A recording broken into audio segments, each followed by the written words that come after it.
Hello everybody, it's the Historical Gamer once again, and today we're returning to War in the Pacific, Admirals Edition, our play-by-email game against XTRG. In today's video, we are beginning the month of February. We have completed December and January. It only took us almost a real-life year to get through 2 months of gameplay.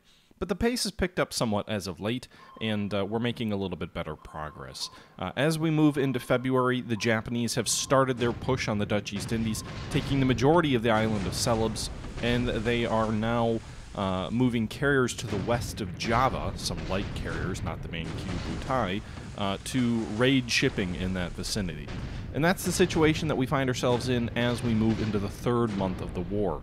Looks like we're getting a Dutch submarine here off the coast of Sarawak on the northern coast of Borneo, getting depth charges by some Japanese sub-chasers. We have these subs based off Miri and Brunei to help intercept any Japanese tankers, which he might start using to try and pull some fuel out of here and bring fuel back to the Japanese mainland. So far, we haven't seen any of those tankers, but we do have those subs off the coast just in case. Meanwhile, the S-37 just put a torpedo in the side of the Koya Maru here off Kendari. So just a single torpedo, but that's a nice hit there. Remember, the S-boats are the only boats that we have really with effective torpedoes. They fire the Mark 10 instead of the Mark 14. And so as a result, you've got a torpedo hit there. It doesn't say heavy damage, though. It just says one torpedo hit. So I'm guessing it didn't sink. Would have been nice to have 2 hits, but 1 is better than none. Thank you very much for the bits there, J Street. Okay, the Trout is getting attacked by Japanese destroyers here off Torihara. We'll go ahead and fast forward through that. There probably aren't many in the way of night airstrikes, so we move through that phase pretty quickly. Damage control, and an amphibious landing off Ternate here on the, I don't even know where this is, near Moluccas, near the Sarum Sea here, just a little bit east of Celebes, so it doesn't really change the strategic situation there if he takes that base. The Japanese do lose a couple squads here in the initial landing operations. They're also landing on Madang here on the northern coast of New Guinea and Holodania as well. They're losing some casualties there. Another amphibious landing at Vanimo. So a wide range of Japanese amphibious landings here. It looks like he's finally trying to take the whole New Guinea coast, and so we'll see how that plays out. We do have Port Moresby somewhat reinforced, although not super heavily reinforced. And if the Japanese do try and move overland with the forces they land at Buna, it will take them a little bit of time. They have to move across some mountains in the central part of New Guinea, which will slow them down. There's a couple of, at least one mountain hex.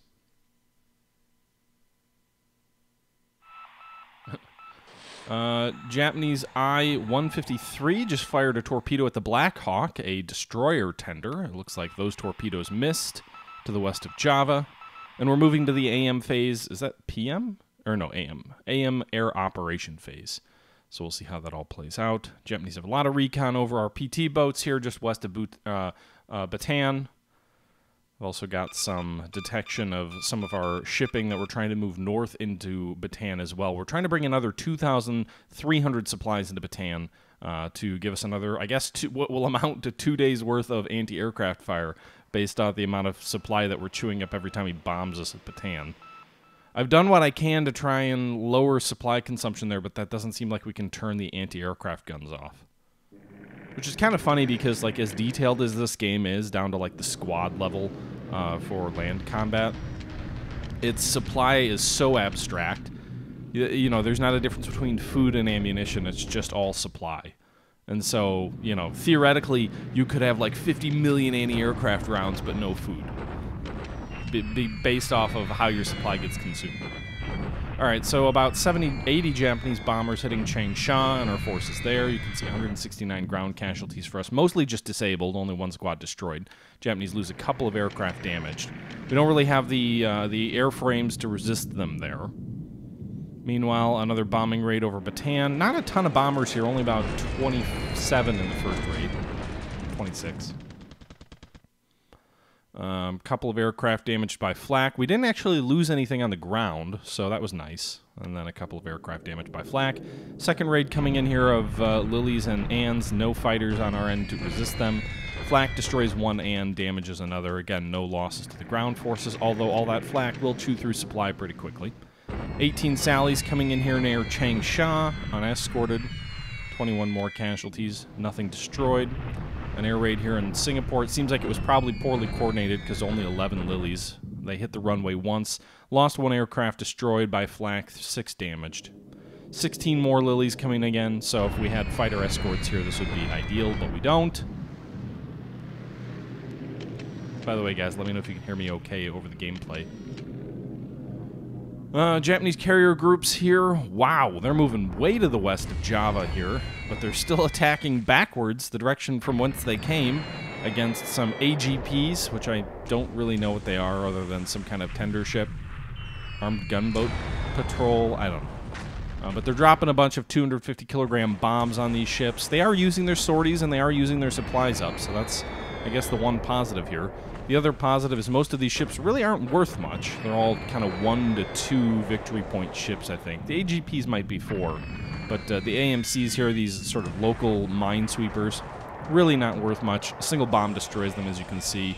That first raid, 24 Zeros, 16 Kates. That's 40 sorties used up.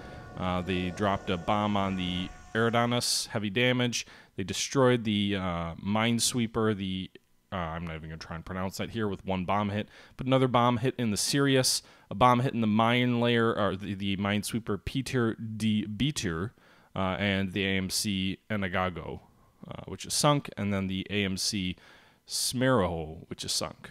Okay?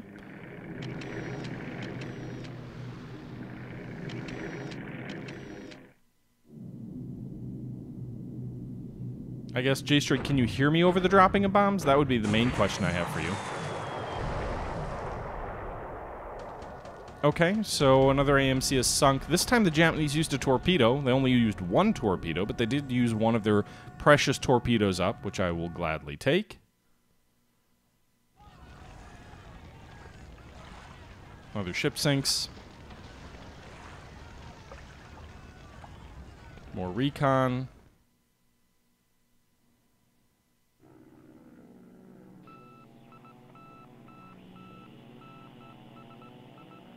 Okay.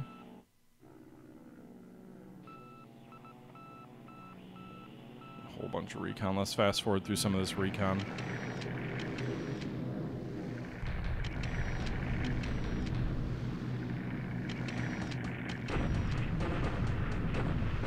Okay, a few more sallies here bombing some troops in the heartland of China. Some Catalinas trying to hit Japanese shipping near Kendari. 4 Japanese fighter escorts are intercepting them. And no aircraft are lost, but they did turn the Catalinas back. If you remember, we did turn our land bombers over to pretty much exclusively naval attack authorization. So if the Japanese do venture near Java, we've got like we have 160 aircraft on Java, by the way. We've got a pretty good air wing.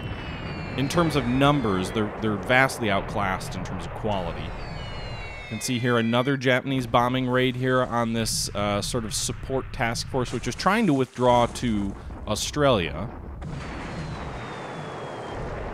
Is that a torpedo? Yeah. I am 100% okay with the Japanese using torpedoes on these tiny-ass ships. I don't know how many torpedoes they're using up, but they're using some. Ship dead in the water. Sir, we still can't hit it. Alright, 250-kilogram bomb there. Direct hit. Deck penetration. Critical damage. Alright. We'll fast forward to this. Alright, so 34 more fighters, 31 B5N1 Kates. So another 31 bombing sorties used up. About 50 total, so they flew about 100 sorties total off their light carriers, which really they're probably going to need to resupply them at some point in the not-too-distant future. They don't carry unlimited supplies. 2 torpedoes hit the Abraham Cringen, 2 torpedoes hit the Slamit. The Slamit got hit by 2 torpedoes. So they used at least 4 torpedoes up there in that attack, and I'm actually guessing these guys are dropping torpedoes... Torpedoes. So they actually used 16 torpedoes in that attack. So that's quite a bit. Usually, like, a light carrier holds like 20 torpedoes total, so they might have used up an entire carrier's worth of torpedoes by now in this turn.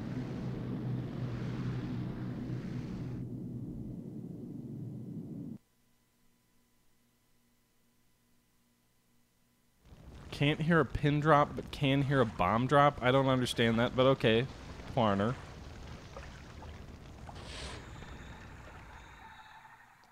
Alright. Torpedoes missed.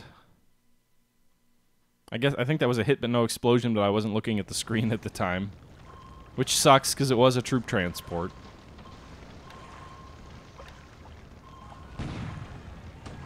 Okay, more bombardments off Ternate as the Japanese unload more troops. More troops coming ashore at Haladanya, Van Mio, and Madang.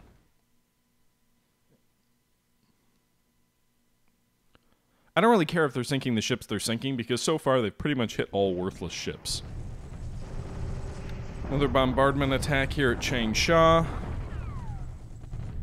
I don't want to stay here longer than I have to, but I also want to make sure that I don't just give him the city. It has level 4 forts. But he keeps bombarding it, which is going to wear me down. I don't have a ton of supply there. My troops are losing some of their assault value, slowly but surely.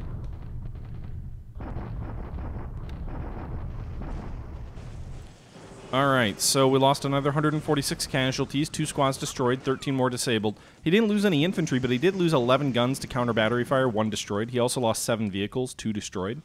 So I don't know if that's a victory for us or not. The squads we can generally replace pretty easily as China, but still, that's... I mean, 11 guns lost is nice.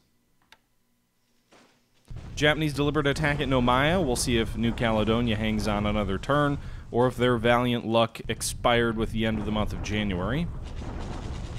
And they hang on for another turn, so the Japanese do reduce the fortifications to level 0. They manage 1-to-1 assault odds. They lost 24 squads disabled. We lost 26 squads destroyed, 3 disabled.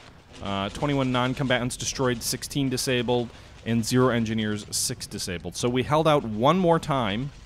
The Japanese also did lose 1 gun, but we held out one more time against a Japanese attack. We lost more casualties this time. We're down to about 3,800 defenders against his 9,800 attackers. Bombardment attack at Wenkao. Still hasn't gotten Nomaya. No, Nomaya is holding out like a beast. Meanwhile, he continues to bombard Wenkao. Japanese lose some casualties. We don't actually lose anything. Shock attack at Pinzang. I have no troops there, so obviously he's going to take that base. Might lose a little bit in disruption. Okay. Allied shock attack here to the southeast of Pegu. The 16th Indian Brigade has arrived and is facing off against the 2nd Royal Thai Army Division, and the Royal Thai Army Division is retreating. We were outnumbered 2-to-1 in terms of manpower, nearly 2-to-1 in terms of guns. Assault value, he had a better than 2-to-1 advantage on assault value. Adjusted assault value, though, for whatever reason, gave us the advantage with the shock attack. 2-to-1 odds. The Japanese lose 1,807 men, casualties, 78 squads destroyed, 35 non-combatants destroyed, and 2 engineers. And the 2nd Royal Thai Army Division retreats. The Allies lose 123 men, a fair bit of disruption, but very little in the way of nothing in the way of destroyed units. So Japanese units are retreating, and that is a big victory for us that reopens the road to Molman here in Burma, and it drives the Japanese back here a little bit to the east and north of Pegu itself, here in Burma. I'm surprised we did that, but we really just ravaged a Royal Thai Army division, so that's nice. Japanese shock attack on Manus. Well, there's no one there, so they take the base.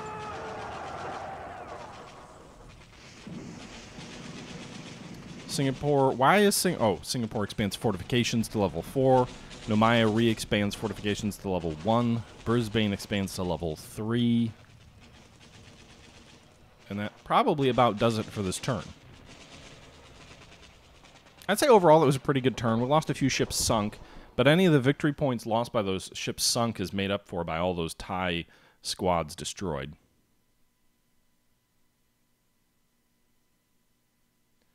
Yeah, I mean, it doesn't really seem... I tried to send the flak units to reserve Point R, but as soon as the Japanese bomb us again, they switch back over into combat and start expending ammunition. So I'm not sure. I mean, I had like 50,000 supply when this whole thing started, and like within a week, we're down to about 38,000 or 40,000 or something like that. It just seems absurd that it's all being used by flak.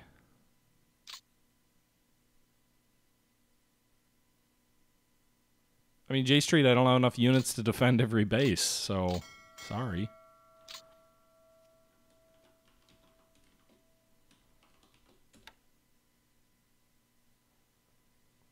You cannot rest units that have an enemy unit in their hex. You can only rest units when there's no enemy unit there. So I've tried to rest the units in Bataan, but it doesn't let you. So if I click on these units, you can see rest is grayed out. It doesn't let you select rest. So I'm not really sure what to do there. We're down to 38,945 supply. We do have 2,300 supply loaded on the Zeeman and on the Yacht Shin. Both those ships are several days away from Bataan. They both also have detection values of 9 out of 9 and 3 out of 10. So he might just think they're submarines. He might think they're actual ships. Not really sure. We're going to try and race them into Bataan to drop a little bit of extra supply. Maybe it'll distract the Japanese bombers as well. I'm not sure. But I don't envision they will survive. My main hope is that they can get there, put an additional 2,300 supply ashore, which would give us about 2 extra days. Ooh, 2 days! But you know, every day that we can buy with the troops in Bataan is a godsend, because we're tying down. Doesn't look like it here, but I'm pretty sure he's got 3 divisions in Bataan. So obviously, the more we can tie down, the better. Okay. Most of these subs here still hanging out. Reasonable systems damage and not too much in the way of serious damage. Japanese shipping at Mersing. I think they're moving some stuff into Kota Baru. They still haven't gotten to Singapore yet, which is now at a level 4 fortification. We've also moved almost all of our Air Force out of Singapore now, so we've only got 6 aircraft left, 1 Buffalo, 2 Flying Tigers, 3 Air Cobras. The Flying Tigers are flying north. Some of them are at Sabang here. You can see one of them is there. We also have a Buffalo and 3 Warhawks at Sabang. We've also pulled a fair number of aircraft into Rangoon. Port Blair's been a little bit of a staging area for us as we start moving aircraft there. I have had 2 Hurricanes kind of stuck at Port Blair because for whatever reason drop tanks are unavailable, so they're kind of just chilling. They can't transfer anywhere because nowhere is within 8 hexes. So I don't know what to do, but I've got 2 Hurricanes kind of stuck there. I'm hoping maybe if we bring some supply into Port Blair, that will maybe give them the ability to pull drop tanks. I'm assuming it just uses up supply. So if we kind of load these guys up with a small amount of supply here out of Colombo, we can easily put in 1,000 supply, bring it to Colombo with an AKL, and give them what they need to fly out of there and get into Rangoon. Rangoon doesn't have enough air support. We've got 120 aircraft here. Only 78 aviation support is available. Nonetheless, we've got about 56 of those are fighters. 41 of them are ready. Of those fighters, we've got 18 Buffaloes ready, 11 Buffaloes ready, 9 in reserve, so 20 Buffaloes total. The rest are higher quality airframes, 7 Flying Tigers, 6 P-40 Warhawks, actually 7 P-40 Warhawks, 8 Blenheim IF Night Fighters, and then we've got 11 Hurricane 2B Tropes. In addition to that, we've got a lot more aircraft here in India. Where are they? They're at Chittagong.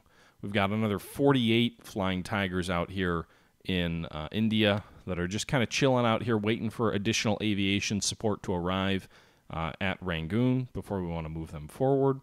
I think we've got some additional Hurricanes that are on their way to Australia from the Middle East. I decided to send them to the Middle East instead of Australia. I've got some Hudsons at Karachi here. They're the Hudson 3As, so they actually come with radar. They don't carry a bigger bomb load, but they do carry a radar, which I'm assuming makes them maybe better night bombers. I'm not really sure. Maybe it makes them better maritime aircraft. But they're kind of hanging back here. C-47 Skytrain. We'd only have one of those. We can't switch to anything more useful in the time being. I think we have some aircraft at Lahore too, some DC-2s.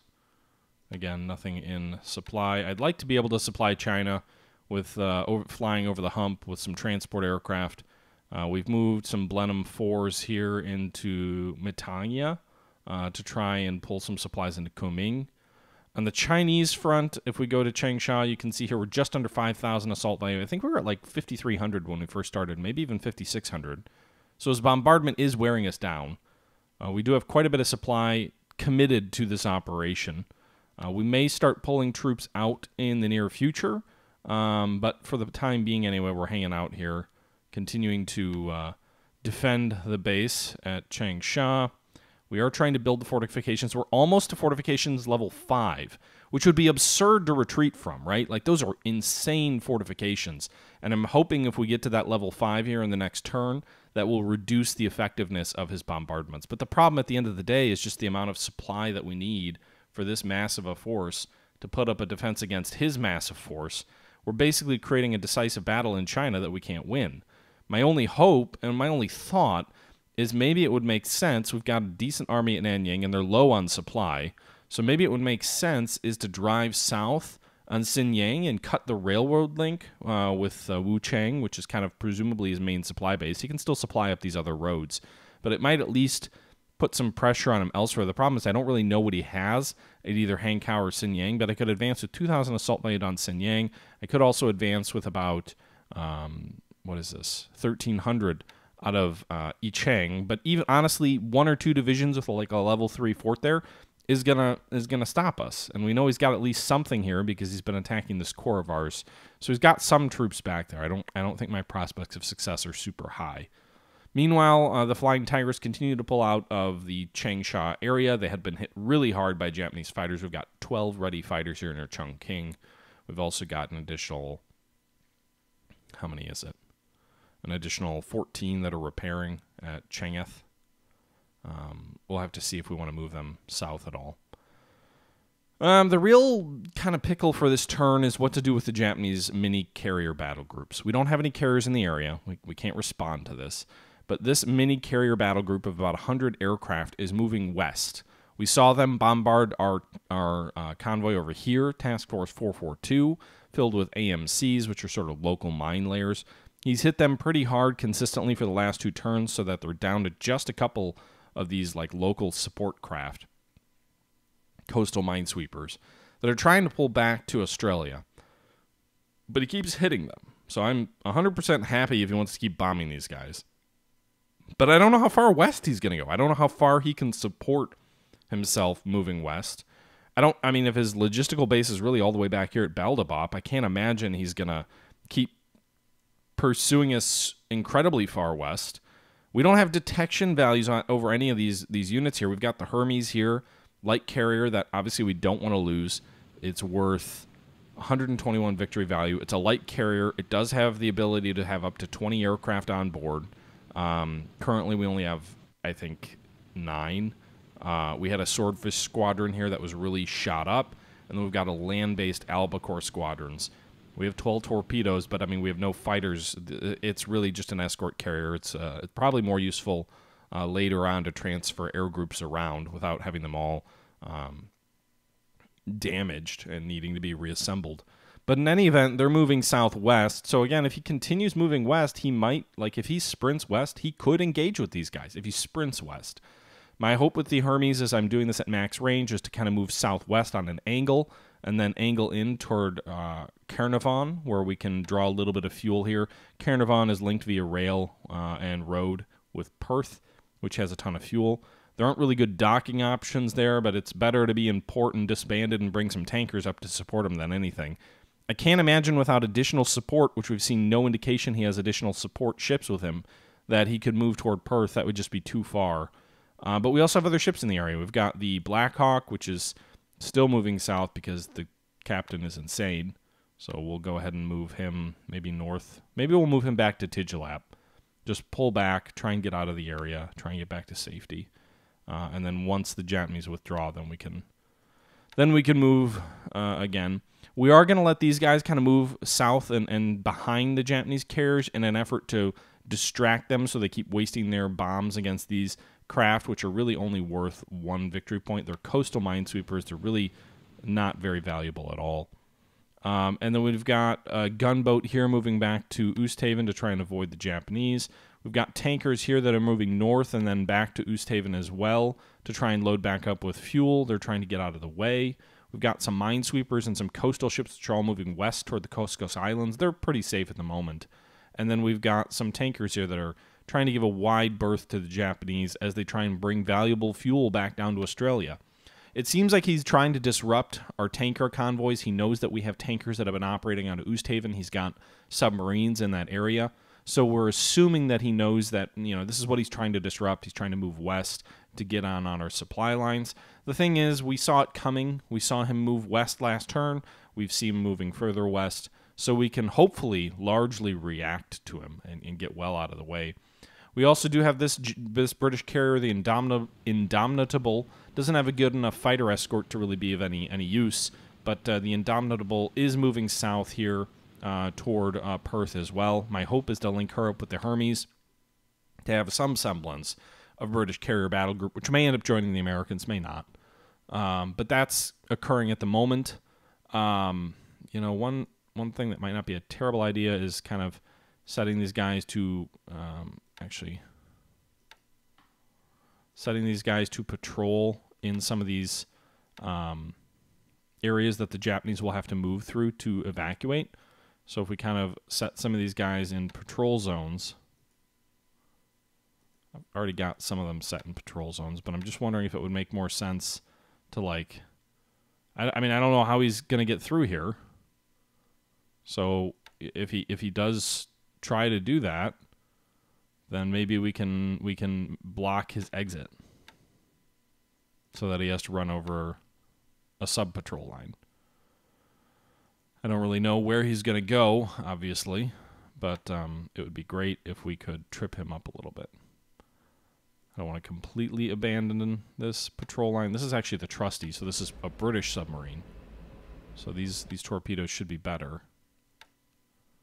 We'll set patrol zone maybe over here. I'm not really sure where he can actually move. Doesn't look like there's a ocean hex between them.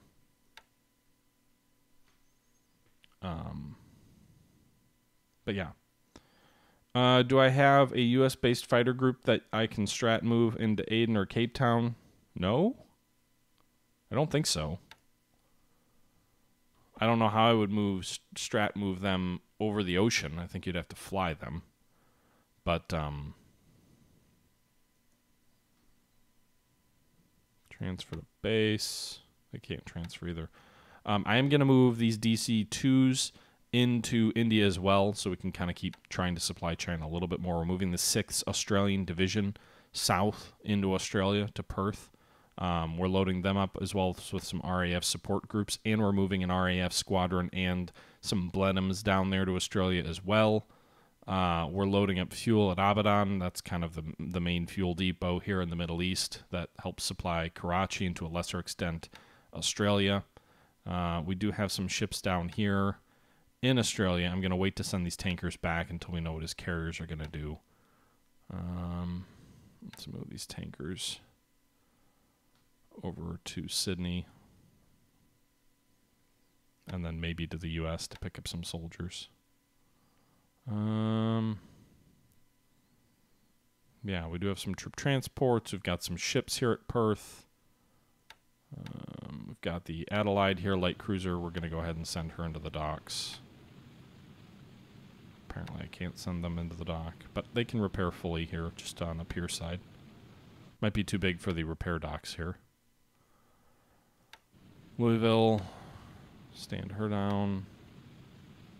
Yeah, it doesn't look like we can actually repair her. So we're going to need some some other kind of a ship here. Maybe like an AR repair tender, basically. Some of these ships should be able to move in. I swear there's a shipyard in Perth. I guess I'll have to double check here in a sec. Oh yeah, there is. It's a small one, but it fits destroyers here. So we can get that destroyer repaired.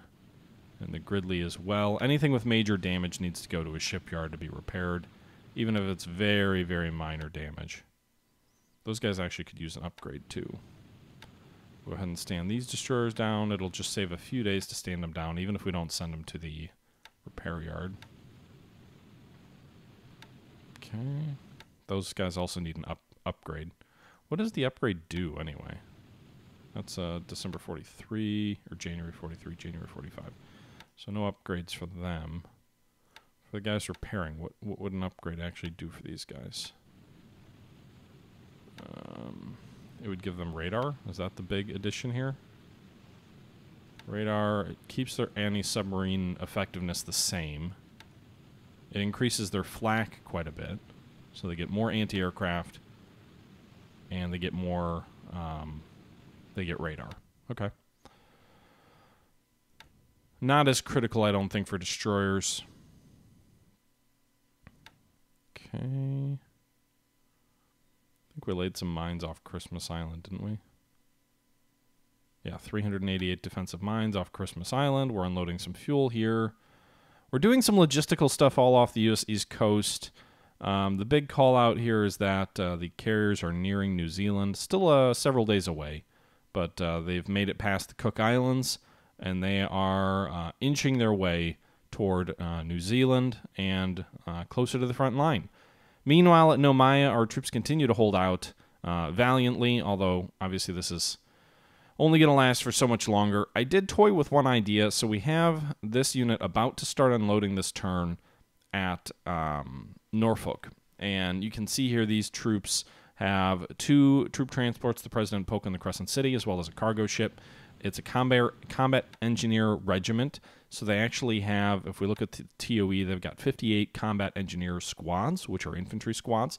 They've got some light machine guns, and they do have an overall assault value of, I thought it's more than 18. I thought it was higher than that. Actually, this is just a fragment. So yeah, it looks like their assault value is going to be over 50. I toyed with the idea of sending these guys north to Nomaya to try and delay the Japanese further.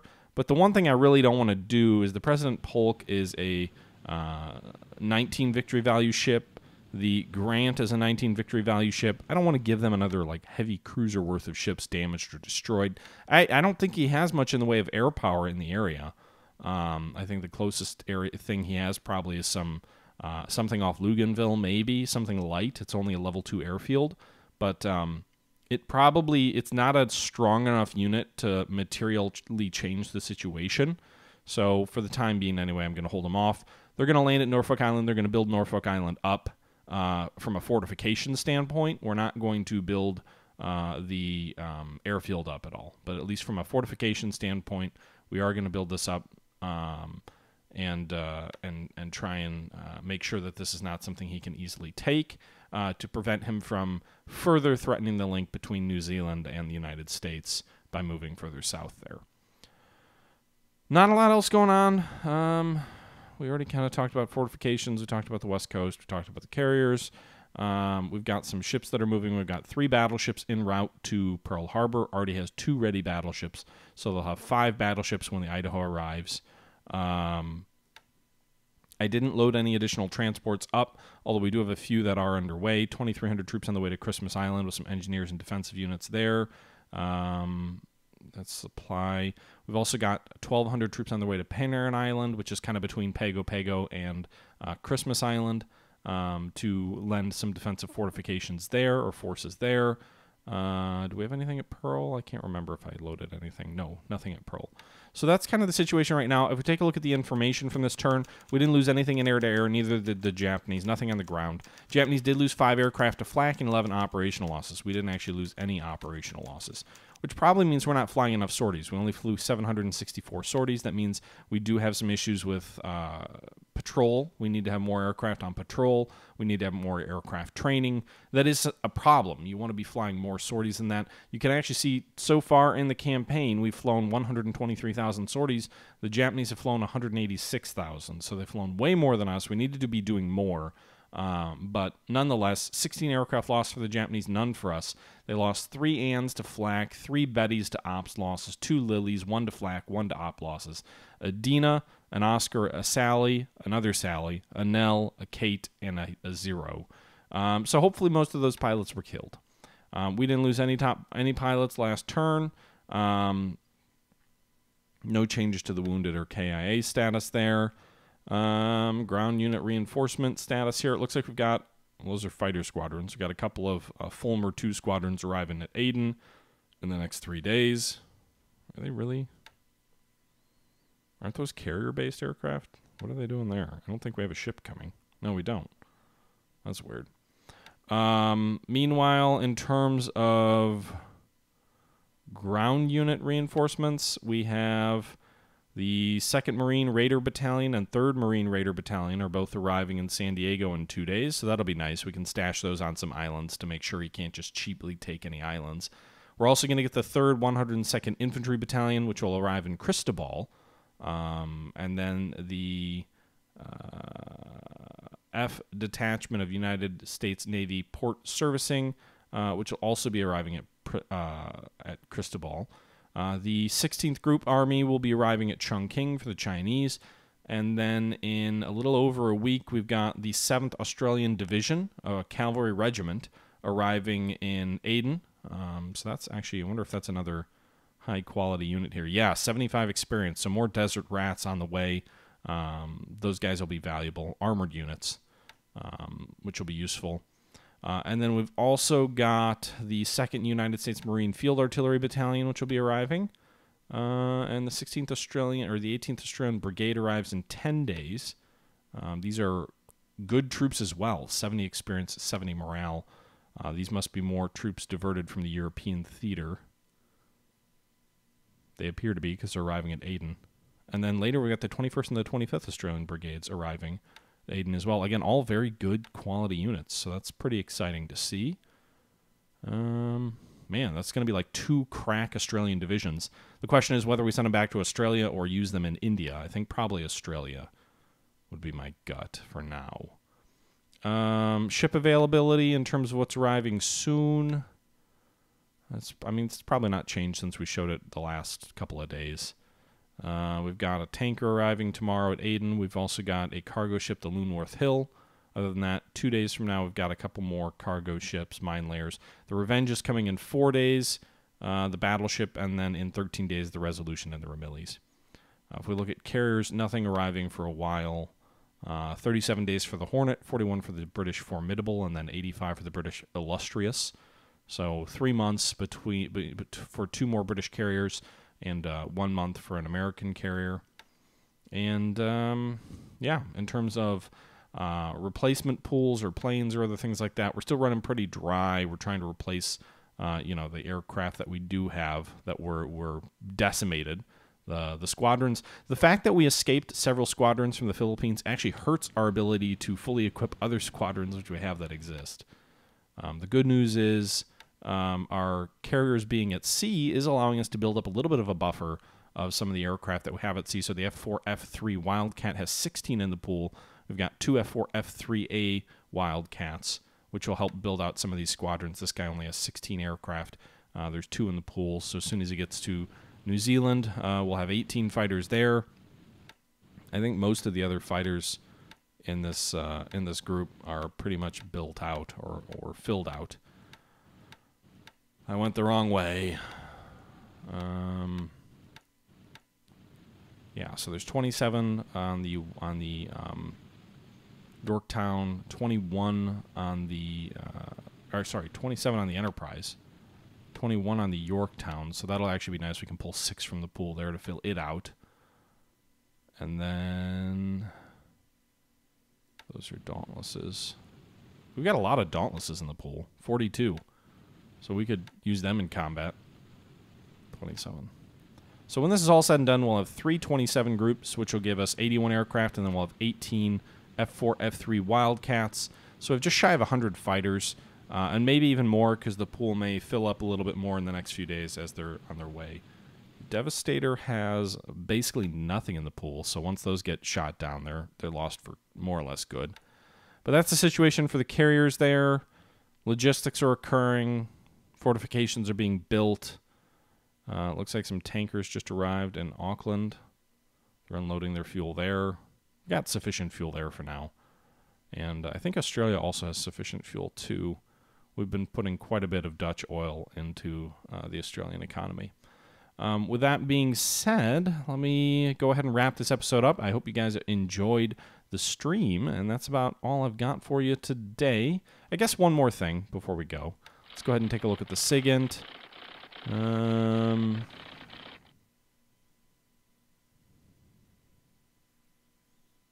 Just trying to see if there's anything new. We've got a destroyer moving to truck. Not really a surprise. It's a major naval base. 41st Infantry Regiment is Kota Buru.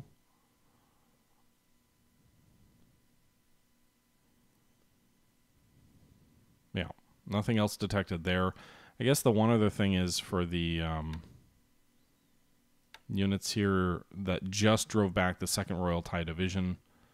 Several of these guys are moving still. I don't know if I want to... I kind of think I want to hold these guys back and cancel their move. Because what I don't want to do is I don't want to leave Pegu open. So I think what we'll do is we will move the Gurkhas here directly east toward Pegu. And then we'll move the BFF. We'll keep moving in the direction it's moving. 4th Burma Rifles will cancel their maneuver and stay at Pegu. So we're going to cancel the move of the 1st Burma Division because it doesn't seem necessary anymore.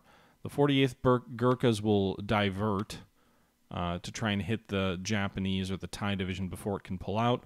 And the BFF will protect their flank. Meanwhile, we've also ordered the 6th Indian to pursue the Royal Thai Division that they attacked. So maybe we can drive it into a mountain with no supplies and destroy it or something. But I don't want it to just cross over here, across the river at Pegu, and cut off the rail link. So that's why we're moving those troops to continue the pursuit. Presumably, this is another division of Japanese troops at Tavoy, which may come north to try and deal with us. We're also taking the advantage of the liberation or the ejection of the Thai forces there to pull out the Tessamir BAF battalion and the 6th Burma Rifles. We're going to pull them back to Pegu. There's no reason to surrender their 31 assault value. And there are some of their regular troops here, so some Burmese squads in both of them with Vickers and mortars and support. So we're going to pull them back to Pegu via rail, and then maybe we'll throw them north to give the illusion of some protection on our flank there, to make sure that he doesn't surprise us. Okay. We also have some troops at whatever this is. There's no garrison there. There's no reason to have these guys here. So maybe we'll pull them back toward Kwai Tong. Did I get any reinforcements here on some of these units? I know I turned reinforcements on some of these guys. First construction, I think I did, but I don't think any reinforcements actually came. And I think we said the 96th Chinese Division, which is massive. I mean, all these guys at Chungking are massively under their full strength. Reinforcements are delayed 2 days. Okay? All right. So that's the situation right now. That's going to wrap up this episode in any event. So I appreciate you guys tuning in once again. And until next time, this is the Historical Gamer saying thank you for watching, and I'm out.